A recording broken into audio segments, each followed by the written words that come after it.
প্রধানমন্ত্রীর পুরো নাম কি? আমাদের বর্তমান প্রাইম মিনিস্টার জি। জননেত্রী শেখ হাসিনা। কি কি কি কি কি আরেকবার বলুন কি? জননেত্রী শেখ হাসিনা।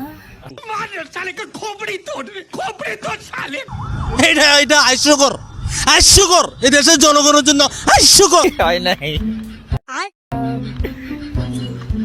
গণপ্রজাতন্ত্রী বাংলাদেশের প্রধানমন্ত্রী মাননীয় মাননীয় প্রধানমন্ত্রী শেখ হাসিনা।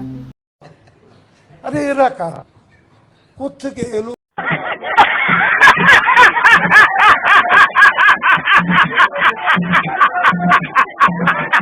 আপনি এত ঘামাচ্ছেন কেন? আসলে আমার রূপের আগুনে আমি জ্বলে যাচ্ছি।